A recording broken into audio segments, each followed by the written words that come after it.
बिस्मिल्लाहिर्रहमानिर्रहीम। किताब शुहादे नबूवत विचों दायम साहब ने लैके ना पंजाबी दे विच अगों इस तरह बयान किया कि सरकार एक दिन चौंकड़ी मार के बैठे सन तो सज्जे पासे इमाम हुसैन बैठे सन तो खब्बे पासे अपना साहबजादा इब्राहिम बैठे सी। खुदा की जात वालों जिब्राइल पैगाम लैके आ गया कि या रसूल अल्लाह, अल्लाह पाक का हुक्म है कि इन्होंने दोवां विचों एक रख लै जेड़ा दे ली। एक मैं लै जाना, दोवे मैनू, एक अठ मैनू नहीं ठीक लगा। सरकार ने अपने पाक ख्याल फरमाया, आख्या भी जे तो हुसैन जाए, मेरी फातिमा जिहड़ी है वह भी बेचैन होवेगी,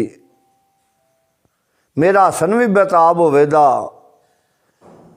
मेरा वीर अली जिहड़ा वह भी परेशान होवेगा, मैं भी परेशान होवांगा। ते इब्राहिम की जदाई मैनू मंजूर है, हुसैन की जदाई मैनू मंजूर नहीं। वो दैम साहब ने अपनी पंजाबी जबान दे विच पेश किया तो मैं तुहाडे अगे पेश करना वा। शवादे नबूवत किताब अंदर जिक्र खास मोमनो आया है। कमली वाले सरकार एक दिन सजे जानू ते हुसैन बैठाया ते अपने साहबजादे इब्राहिम ताई खब्बे जानू दे ऊपर रखाया है। अचन चेत जबरील आमीन आगे करके अदब ते आख सुनाया। इन्हां दवां विचों रब एक लै जासी, एक कठ ना उसनू पाया है। किस दे नाल सरकार दा प्यार बहुता ते किस ने उल्फत दा पेच अड़ाया। ये गल सुन के सुनदिया हो गया बदीदा, नबी पाक ख्याल फरमाया है। इब्राहिम नू तरत ते रख दायम, सीने कोट हुसैन नू लाया है। ते नाई फरगद हुसैन दी सैन हुंदी, मेरी फातिमा दा नूरो लैन होया। नाई फरकत हुसैन दी सैन हुंदी,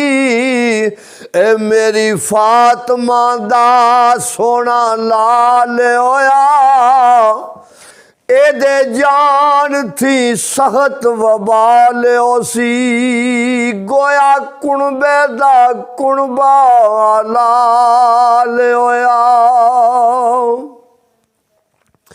तेरो सी फातिमा हसन बेताब नाले, वीर ने अली ओसी बेताब होया। इब्राहिम दी मौत मंजूर मैनू, अबर हुसैन दा दुख मुआल होया। करके फैसला क्या जबरील ताई, ਲੈ ਦੋਸਤਾ ਹਾਲ ਸਵਾਲ ਹੋਇਆ ਏ ਇਬਰਾਹੀਮ ਜੇ ਜਾਏ ਤੇ ਜਾਏ सीने प्यार हुसैन कमाल होया ते हिकमत अजब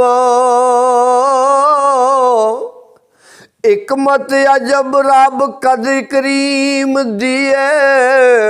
ए तीसरे दिन पिछू इब्राहिम दा इंतकाल होया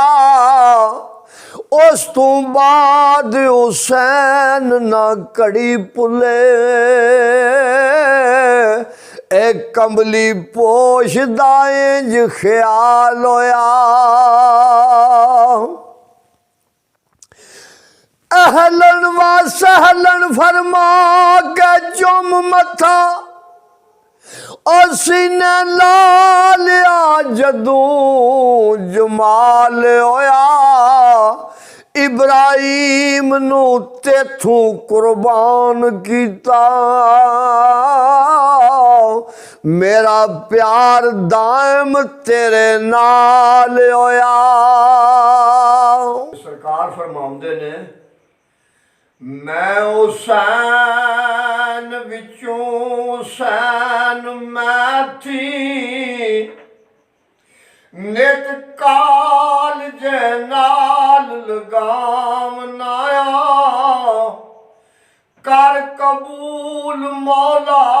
जड़ा यार इसदा जिन्नू मैं दिलदार बनावनावा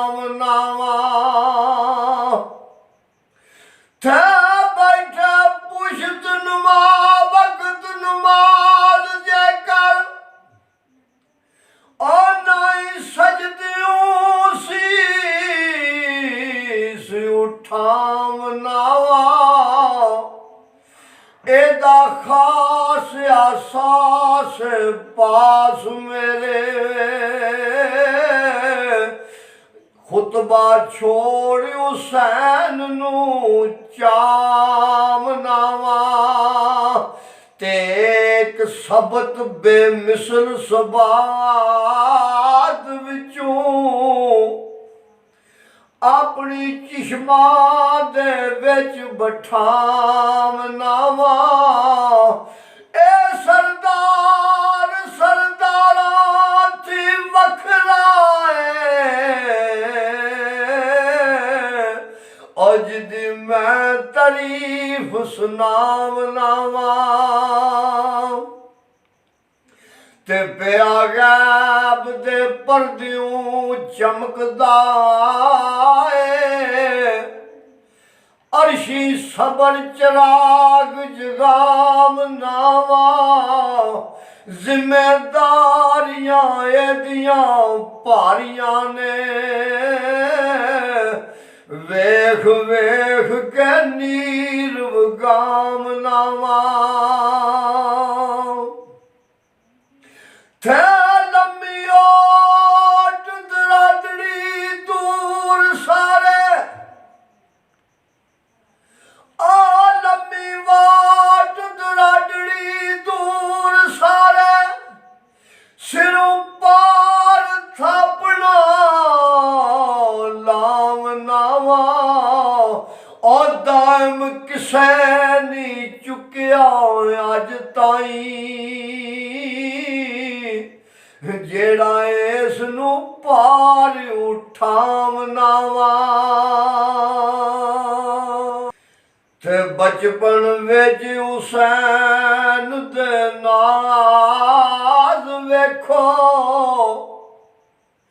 साहबराज दे नाज उठाम देने किसे दावत वल नाल असवाबियां दे मेरे आका तशरीफ ले जाम देने ते रस्ते विच हुसैन संग बच्चियां दे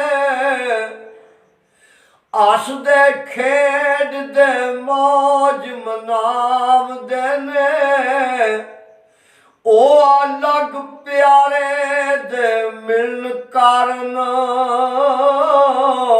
ਇਹ ਤੇਜ਼ ਕਦਮ ਸਰਕਾਰ ਉਠਾਵਦੇ ਨੇ ਥੇ ਅੱਗੇ ਅੱਗੇ ਨਵਾਸਾ ਤੇ ਮਗਰ ਨਾਨਾ ਨਾਜ਼ ਵਾਲੜੇ ਨਾਜ਼ ਵਿਖਾਵਦੇ ਨੇ ਖਾਸ ਦੇਰ ਪਿਛੂ ਆਖਰ ਪਕੜ ਗਰਦਨ ਚੁੰਮ ਜ਼ਕਨ ਕਲੇਜੜੇ ਲਾਵਦੇ ਨੇ ਤੇ ਹੱਥ ਫੇਰ ਸਰੀਰ ਸ਼ਬੀਰ ਉੱਤੇ ਨਬੀ ਨਾਲ ਪਿਆਰ ਫਰਮਾਵਦੇ ਨੇ ਦਾਇਮ ਉਹਨਾਂ ਨੂੰ ਰੱਬ ਮਹਿਬੂਬ ਰੱਖੇ ਉਹ ਜਿਹੜੇ ਇਹਨੂੰ ਮਹਿਬੂਬ ਬਣਾਵਦੇ ਨੇ ਤੇ ਪੁੱਛਿਆ ਨਬੀ ਇੱਕ ਦਿਨ ਹੁਸੈਨ ਕੋਲੋਂ ਜਿਹਦੇ ਵਰਗਾ ਕੋਈ ਨੂਰੇ ਜਾਂ ਵੀ ਨਹੀਂ ਔਰ ਰੁਤਬੇ ਵਿੱਚ ਤੂੰ ਵੱਡਾ ਕਿ ਅਸੀਂ ਵੱਡੇ ਇਹ ਛੋਟੀ ਉਮਰ ਅਜੇ ਜਵਾਨ ਵੀ ਨਹੀਂ ਥੇ ਨਾਨਾ ਜੀ ਸੁਣੋ ਮੇਰਾ ਬੁਲੰਦ ਰੁਤਬਾ ਇਹ ਕੋਈ ਸ਼ੱਕ ਵੀ ਨਹੀਂ ਤੇ ਗੁਮਾਨ ਵੀ ਨਹੀਂ और नबी आखिया कोई दलील दे के उनका बाज सबूत न्या भी नहीं नन्हे ओटियाला हुसैन किया और बाप किसे दा शेरे यज़दां भी नहीं ए मेरे नाने जा किसे दा नहीं नाना मेरी माँ जई किसे दी माँ भी नहीं ते अगे नहीं होई हुण भी नहीं कोई अगू होण दा कोई मकाम भी नहीं हजरत घुट के ला लिया नाल सीने ऐसी उम्र कोई ऐसा राजदां भी नहीं थे ऐसी चमक भी नहीं ऐसा चेहरा भी नहीं और ऐसा सुखन भी नहीं ते जुबान भी नहीं चढ़ के मोरे नबूवत ते खेड़दा ऐसी लभनी किसे नू थां भी नहीं ते तोड़ जबत सरोश पकार उठिया ऐसा कोई मीर कारवां भी नहीं आको बातल दे मार के विच दायम और कोई ऐसा शहीद खून फिशां भी नहीं।